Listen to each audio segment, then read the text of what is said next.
નમસ્કાર વિદ્યાર્થી મિત્રો, આજના વિડિયો લેક્ચરમાં ધોરણ 9 વિજ્ઞાનના બધા વિદ્યાર્થી મિત્રોનું સ્વાગત કરું છું.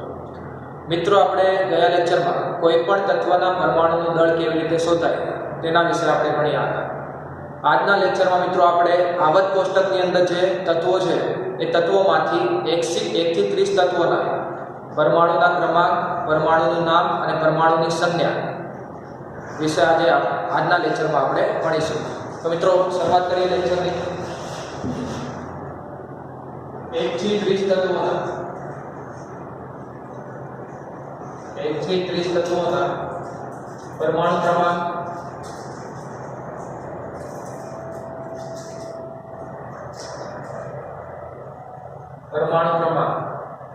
પછી તત્વોના નામ અને સંજ્ઞા.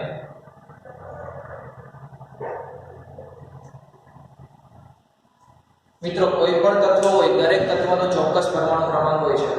આવર્ત કોષ્ટકની અંદર 1 થી 118 તત્વો છે. આ દરેક તત્વને ચોક્કસ પરમાણુ ક્રમાંક હોય. જે તત્વોનું વર્ગીકરણ કરવામાં આવ્યું છે તત્વના પરમાણુ ક્રમાંકના ચડતા ક્રમમાં વર્ગીકરણ કરવામાં આવ્યું છે.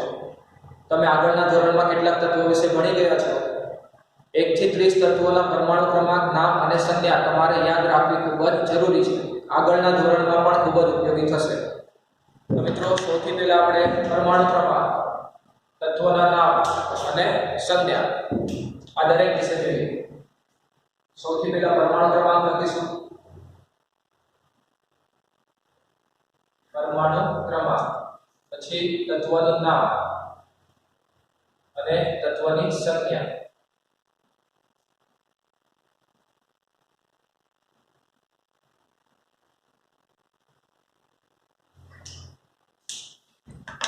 સૌથી પહેલું તત્વ મિત્રો, આવર્ત કોષ્ટકની અંદર સૌથી પહેલું તત્વ, પહેલા નંબરનું તત્વ છે હાઇડ્રોજન. તો હાઇડ્રોજનનો પરમાણુ ક્રમાંક થશે હાઇડ્રોજન. હાઇડ્રોજન તત્વને તમારે દર્શાવવું હોય તો એના માટેની સંજ્ઞા છે કેપિટલ H. એટલે હાઇડ્રોજન તત્વને દર્શાવવા માટેની સંજ્ઞા H. બીજા નંબરનું તત્વ હિલિયમ. બીજા નંબરનું તત્વ કયું છે મિત્રો? હિલિયમ. હિલિયમ તત્વને તમારે દર્શાવવું હોય તો એના માટેની સંજ્ઞા છે He. ત્રીજા નંબરનું તત્વ લિથિયમ. લિથિયમને દર્શાવવા માટેની સંજ્ઞા છે Li. ચોથા નંબરનું તત્વ બેરિલિયમ. બેરિલિયમને દર્શાવવું હોય તો એના માટેની સંજ્ઞા છે Be. પાંચમા નંબરનું તત્વ બોરોન. બોરોન માટેની સંજ્ઞા છે B. છઠ્ઠા નંબરનું તત્વ છે મિત્રો કાર્બન. કાર્બનની સંજ્ઞા છે C. સાતમા નંબરનું તત્વ નાઇટ્રોજન. નાઇટ્રોજનની સંજ્ઞા N. આઠમું તત્વ ઓક્સિજન. ઓક્સિજનની સંજ્ઞા છે O. નવમું તત્વ ક્લોરીન. ક્લોરીનની સંજ્ઞા છે F. અને દસમું તત્વ નિયોન. નિયોનની સંજ્ઞા Ne. મિત્રો, અહીંયા 1 થી 10 તત્વોના પરમાણુ ક્રમાંક, તત્વોના નામ અને તત્વોની સંજ્ઞા લખેલી છે. આવી રીતે આપણે 1 થી 30 તત્વોના પરમાણુ ક્રમાંક, નામ અને સંજ્ઞા જોવાની છે. તો મિત્રો, આ દરેક તત્વોને આપણે યાદ રાખવા હોય, ક્રમ પ્રમાણે યાદ રાખવા છે, પરમાણુ ક્રમાંક પ્રમાણે, તો કેવી રીતે યાદ રાખી શકીએ? તો મિત્રો, જે પણ તત્વો અહીંયા લખ્યા છે તે દરેકનો પહેલો અક્ષર કયો? સૌથી પહેલું તત્વ હાઇડ્રોજન છે મિત્રો, એટલે હા. બીજું તત્વ હિલિયમ, તો હી. ત્રીજું તત્વ લિથિયમ, તો લી. બે બો કા ના ઓ ફ ની. આ 10 તત્વોનો જે પહેલો અક્ષર છે ને મિત્રો, એ પહેલા અક્ષરને યાદ રાખવો પડે તમારે. દરેક તત્વના પહેલા અક્ષરને તમે યાદ રાખો અને સૂત્ર બનાવો. આના માટેનું સૂત્ર અહીંયા સાઈડમાં લખું છું એટલે તમને યાદ રહે.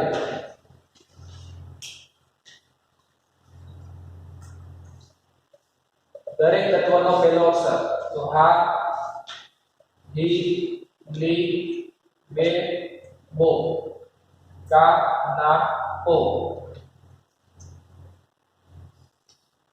આજે પહેલો અક્ષર લખ્યો 1 થી 8 તત્વો માટે લખ્યો છે મિત્રો. એના પછી ફ ની એટલે કે ફ્લોરિન અને નિયોન. આ રીતે તમે યાદ રાખી શકો મિત્રો. આ એટલે હાઇડ્રોજન, ની એટલે હિલિયમ, ડી એટલે લિથિયમ, બે એટલે બેરિલિયમ, બો એટલે બોરોન, કા એટલે કાર્બન, ના એટલે નાઇટ્રોજન, કો એટલે ઓક્સિજન, ફો એટલે ફ્લોરિન, ની એટલે નિયોન. આ રીતે તમે 1 થી 10 તત્વો યાદ રાખી શકો. હવે આગળ 11મા નંબરનું તત્વ જોઈએ.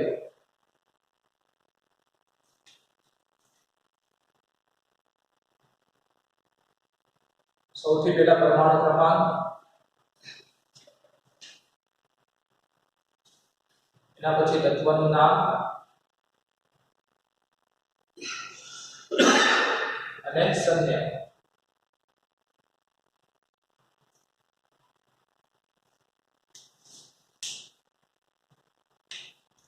મિત્રો 11મા નંબરનું તત્વ, 11મું તત્વ છે સોડિયમ. સોડિયમને તમારે દર્શાવવું હોય તો એના માટેની સંજ્ઞા છે Na. 12મા નંબરનું તત્વ મેગ્નેશિયમ. મેગ્નેશિયમ માટેની સંજ્ઞા છે Mg. 13મા નંબરનું તત્વ એલ્યુમિનિયમ. એલ્યુમિનિયમની સંજ્ઞા છે Al. 14મું તત્વ સિલિકોન. સિલિકોન માટેની સંજ્ઞા છે Si. 15મું તત્વ ફોસ્ફરસ. ફોસ્ફરસની સંજ્ઞા છે P. 16મું તત્વ સલ્ફર. સલ્ફરની સંજ્ઞા S. 17મું તત્વ ક્લોરીન. ક્લોરીનની સંજ્ઞા છે Cl. 18મું તત્વ આર્ગોન. આર્ગોનની સંજ્ઞા છે Ar. 19મું તત્વ પોટેશિયમ. પોટેશિયમની સંજ્ઞા છે K. અને 20મું તત્વ કેલ્શિયમ. કેલ્શિયમની સંજ્ઞા છે Ca. તો મિત્રો 11 થી 20 તત્વો લખ્યા. 11મું તત્વ સોડિયમ, સંજ્ઞા Na. 12મું તત્વ મેગ્નેશિયમ, સંજ્ઞા Mg. 13મું તત્વ એલ્યુમિનિયમ Al. 14મું તત્વ સિલિકોન Si. 15મું તત્વ ફોસ્ફરસ P. 16મું તત્વ સલ્ફર S. 17મું તત્વ ક્લોરીન Cl. 18મું તત્વ આર્ગોન Ar. 19મું તત્વ પોટેશિયમ K. અને 20મું તત્વ કેલ્શિયમ Ca. તો આ દરેક તત્વનો પહેલો અક્ષર જોઈએ મિત્રો. જે પણ આપણે 11 થી 20 તત્વો લખ્યા છે એના પહેલા અક્ષરો જોઈએ. તો સો, મે, એ, સી, ઓ, સ, ક, આ, ઓ, કે. દરેકનો પહેલો અક્ષર લઈએ મિત્રો તો આ રીતે પહેલા અક્ષરની મદદથી આપણે સૂત્ર બનાવી શકીએ કે સો, મે, એ, સી, ઓ, સ, ક, આ, ઓ, કે.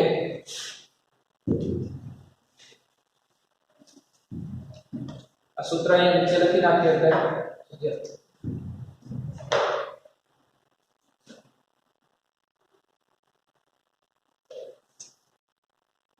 શરૂઆતથી લખીએ મિત્રો.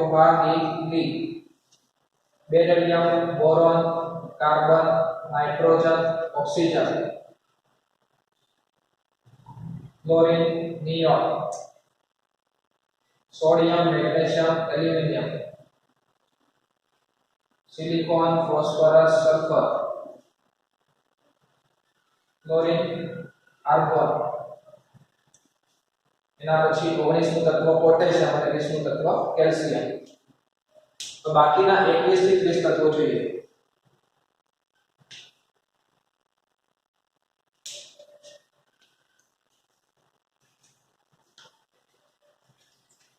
પરમાણુ ક્રમાંક,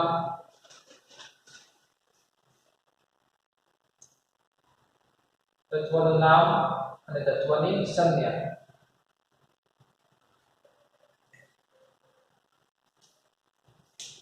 ચલો હવે 21મા નંબરનું તત્વ. તમે આગળના ધોરણમાં લગભગ 1 થી 20 તત્વો સુધી ભણ્યા હશો. 21 થી 30 તત્વોના નામ ઘણી વખત તમને ખબર પણ નહીં હોય કયું તત્વ હશે, એની સંજ્ઞા કઈ હશે. તો 1 થી 30 તત્વો દરેકે દરેક તત્વનો પરમાણુ ક્રમાંક, નામ અને તેની સંજ્ઞા આપણે યાદ રાખવાના છે. 21મું તત્વ છે સ્કેન્ડિયમ.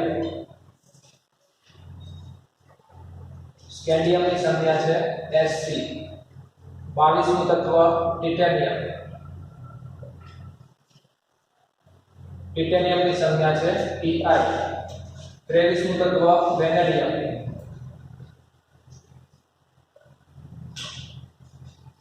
વેનેડિયમની સંજ્ઞા છે V. 24મું તત્વ ક્રોમિયમ. ક્રોમિયમની સંજ્ઞા છે Cr. 25મું તત્વ મેંગેનીઝ. મેંગેનીઝની સંજ્ઞા છે Mn. 26મું તત્વ આયર્ન, એની સંજ્ઞા Fe. 27મું તત્વ કોબાલ્ટ. કોબાલ્ટની સંજ્ઞા છે Co. 28મું તત્વ નિકલ. નિકલની સંજ્ઞા છે Ni. 29 કોપર. કોપરની સંજ્ઞા Cu. અને 30મું તત્વ છે ઝિંક. ઝિંક તત્વની સંજ્ઞા છે Zn. મિત્રો 21 થી 30 નંબરના તત્વો. 21મું તત્વ સ્કેન્ડિયમ, સંજ્ઞા Sc. 22મું તત્વ ટિટેનિયમ, સંજ્ઞા Ti. 23મું તત્વ વેનેડિયમ V. 24મું તત્વ ક્રોમિયમ Cr. 25મું તત્વ મેંગેનીઝ Mn. 26મું તત્વ આયર્ન Fe. 27મું તત્વ કોબાલ્ટ Co. 28મું તત્વ નિકલ Ni. 29મું તત્વ છે કોપર Cu. અને 30મું તત્વ છે ઝિંક એટલે Zn. આ દરેક તત્વનો પહેલો અક્ષર જોઈએ. મિત્રો કે ટી વે ક્રો મે આ કો ની કો જી. આ દરેક અક્ષરોને આપણે સાથે લખી નાખીએ. શું થાય મિત્રો? કે પછી ટી વે ક્રો મે, એના પછી શું થાય મિત્રો? આ કો ની કો જી. આ રીતે મિત્રો 1 થી 30 તત્વોના નામ, પરમાણુ ક્રમાંક અને તેમની સંજ્ઞા દરેકને તમારે યાદ રાખવો હોય તો દરેક જે તત્વ છે એનો પહેલો અક્ષર, નામનો પહેલો અક્ષર તમે આ રીતે યાદ રાખી શકો. આ સૂત્ર પરથી તમે 1 થી 30 તત્વોના પરમાણુ ક્રમાંક સ્વરૂપે તમે એને યાદ રાખી શકો છો. ફરીથી મિત્રો સૂત્ર તમે યાદ રાખો કે હા એટલે હાઇડ્રોજન, ડી એટલે હિલિયમ, લી એટલે લિથિયમ, બે એટલે બેરિલિયમ, બો એટલે બોરોન, કા એટલે કાર્બન, ના એટલે નાઇટ્રોજન, ઓ એટલે ઓક્સિજન. 1 થી 8 તત્વો થઈ ગયા મિત્રો. કેટલા તત્વો થયા? 1 થી 8 તત્વો. એના પછી 9 થી 18 તત્વો. પ એટલે ક્લોરીન, ની એટલે નિયોન, સો એટલે સોડિયમ, મે એટલે મેગ્નેશિયમ, એ એટલે એલ્યુમિનિયમ, સી એટલે સિલિકોન, ઓ એટલે ફોસ્ફરસ, સ એટલે સલ્ફર, ક એટલે ક્લોરીન, આ એટલે આર્ગોન. તો 9 થી 18 તત્વો. અને એના પછી 19 થી 30 તત્વો. ઓ એટલે પોટેશિયમ, કે એટલે કેલ્શિયમ, કે એટલે સ્કેન્ડિયમ, ટી એટલે ટિટેનિયમ, બે એટલે વેનેડિયમ, પ્રો એટલે ક્રોમિયમ, મે એટલે મેંગેનીઝ, આ એટલે આયર્ન લોખંડ, કો એટલે કોબાલ્ટ, ની એટલે નિકલ, ઓ એટલે કોપર અને જી એટલે ઝિંક. તો મિત્રો આ રીતે તમારે 1 થી 30 તત્વોના પરમાણુ ક્રમાંક, નામ અને તેની સંજ્ઞા તમને આવડતું હોવું જોઈએ.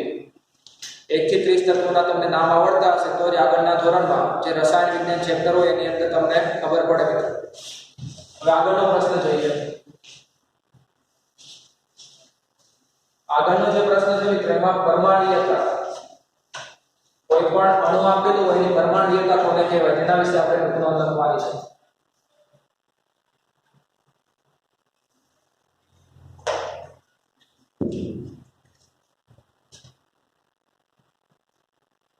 ટૂંકનોંધ લખો.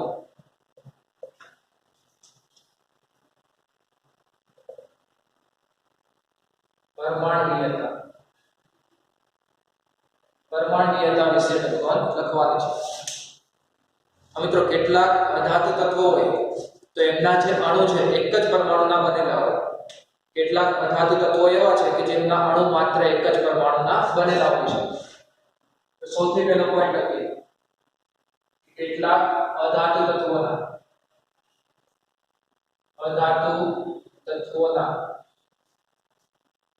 અણુ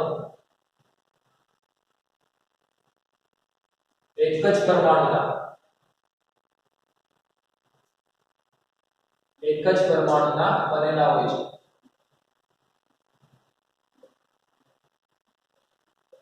કેટલાક અધાતુ તત્વોના અણુ માત્ર એક જ પરમાણુના બનેલા હોય છે.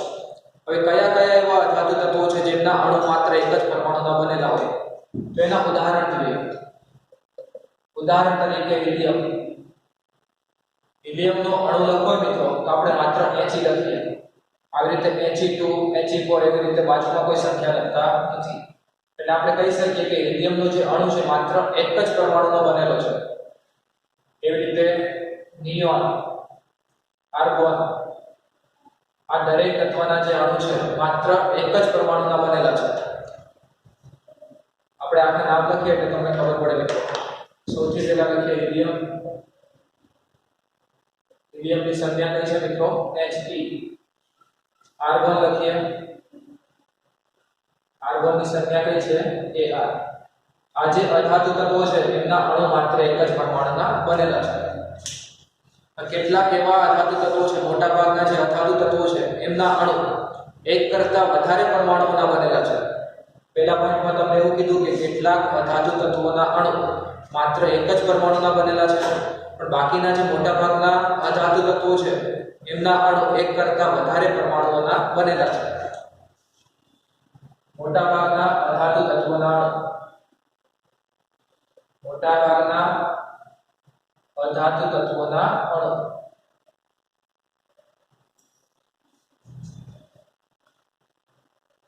એક કરતાં વધારે પરમાણુઓના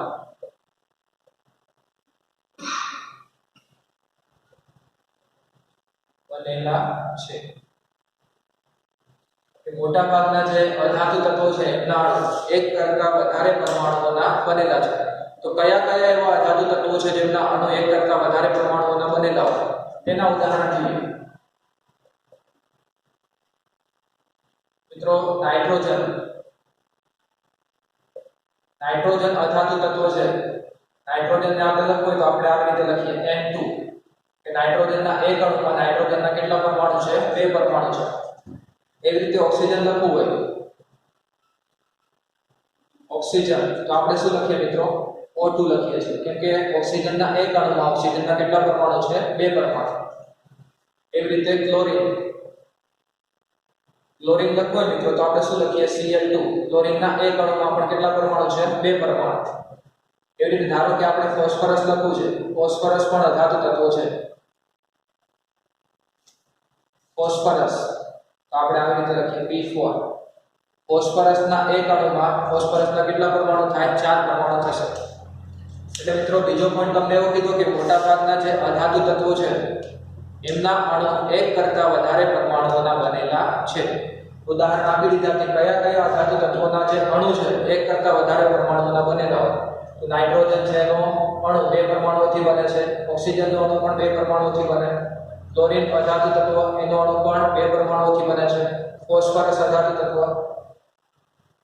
એનો અણુ પણ 4 પરમાણુઓથી બને છે. મિત્રો ધાતુ તત્વો હોય તો દરેક મોટા ભાગના જે ધાતુ તત્વો છે, દરેક ધાતુ તત્વ એનો અણુ માત્ર એક જ પરમાણુઓથી બનેલો હોય છે. અધાતુ તત્વોના અણુ માત્ર એક જ પરમાણુઓથી બને છે. હવે ધાતુ તત્વોના અણુ, ધાતુ તત્વોના અણુ માત્ર એક જ પરમાણુઓથી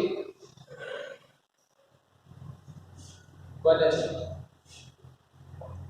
કે જે પણ ધાતુ તત્વો છે મિત્રો, ધાતુ તત્વોના અણુ કેટલા? માત્ર એક જ પરમાણુથી બને. કયા કયા ધાતુ તત્વો છે જેમના અણુ માત્ર એક જ પરમાણુથી બનેલા હોય? તો એના ઉદાહરણ જોઈએ. ધાતુ તત્વોના ઉદાહરણ કઈ કઈ ધાતુ તત્વો છે? તો સોડિયમનું ઉદાહરણ લઈએ. સોડિયમ. સોડિયમનો અણુ આપણે લખવો હોય તો આપણે શું લખીએ? માત્ર એને લખીએ છીએ. બાજુમાં કોઈ સંખ્યા લખતા નથી. આનો અર્થ શું થાય મિત્રો? કે સોડિયમનો અણુ એ માત્ર એક જ પરમાણુનો બનેલો છે. એવી રીતે બીજું કોઈ તત્વ લખીએ. મેગ્નેશિયમ. તો મેગ્નેશિયમ પણ ધાતુ તત્વ છે. મેગ્નેશિયમનો અણુ લખવો હોય આપણે માત્ર Mg લખીએ. બાજુમાં કોઈ સંખ્યા નથી એટલે મેગ્નેશિયમનો અણુ પણ માત્ર એક જ પરમાણુથી બનેલો છે. એવી રીતે બીજું કોઈ પણ તત્વ લખી શકો. ધારો કે આયર્ન, લોખંડ. આપણે માત્ર Fe લખીએ એટલે કે લોખંડનો અણુ પણ માત્ર એક જ પરમાણુનો બનેલો છે. એ રીતે પોટેશિયમની સંજ્ઞા કઈ છે મિત્રો કે, એમાં પણ માત્ર આપણે કે લખીએ અણુ માટે, એમાં પણ એક જ પરમાણુથી બનેલો છે. એટલે મિત્રો ધાતુ તત્વોના જે અણુ છે માત્ર એક જ પરમાણુથી બનેલા છે. હવે જે પ્રશ્ન હતો પરમાણુયતાની વ્યાખ્યા લખી. પરમાણુયતા કોને કહેવાય? કોઈ પણ અણુ આપેલો હોય, અણુના બંધારણમાં રહેલા પરમાણુઓની સંખ્યા, કોઈ પણ અણુમાં રહેલા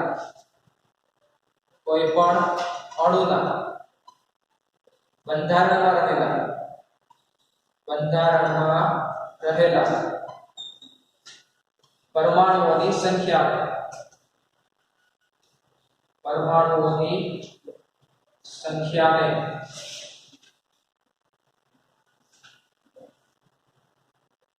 તે અણુની પરમાણુયતા કહે છે.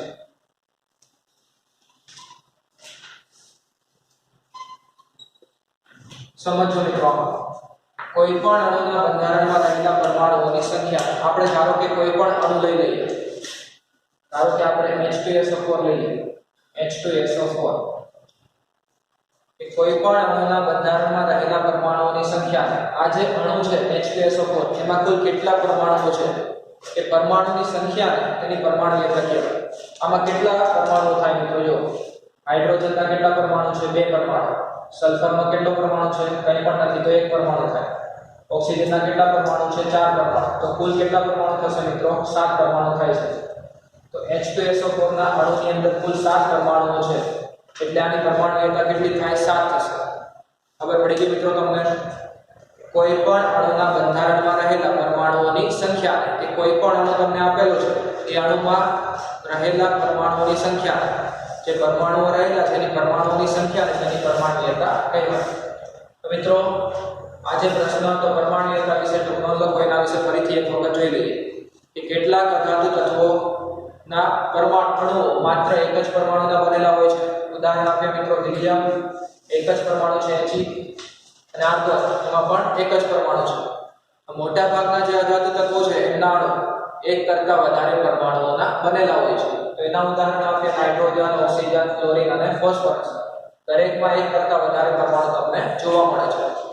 હવે ધાતુ તત્વો હોય તો ધાતુ તત્વોના અણુ માત્ર એક જ પરમાણુના બનેલા હોય છે. કોઈ પણ ધાતુ તત્વના અણુ લખવા હોય તો માત્ર એક જ પરમાણુના બનેલા હશે. ઉદાહરણ લખીએ સોડિયમ, મેગ્નેશિયમ, આયર્ન, પોટેશિયમ, દરેક માટે એક જ પરમાણુ છે. દરેકના અણુ એક જ પરમાણુના બનેલા છે. અને છેલ્લે પરમાણુયતાની વ્યાખ્યા લખી કે કોઈ પણ અણુના બંધારણમાં રહેલા પરમાણુઓની સંખ્યા, કે કોઈ પણ અણુ આપેલો છે એના બંધારણમાં રહેલા જે પરમાણુઓની સંખ્યા છે એ સંખ્યાને શું કહેવાય મિત્રો? એની પરમાણુયતા કહેવાય. મિત્રો આજના લેક્ચરમાં આપણે અહીંયા સુધી રાખીએ છીએ. આગળના લેક્ચરમાં જે આયનોનું વર્ગીકરણ કેવી રીતે કરવામાં આવે છે, ધન આયન, ઋણ આયન, એક પરમાણુ આયન, બહુપરમાણુ આયન, તેના વિશે આપણે વિસ્તૃત ચર્ચા કરીશું. અસ્તુ.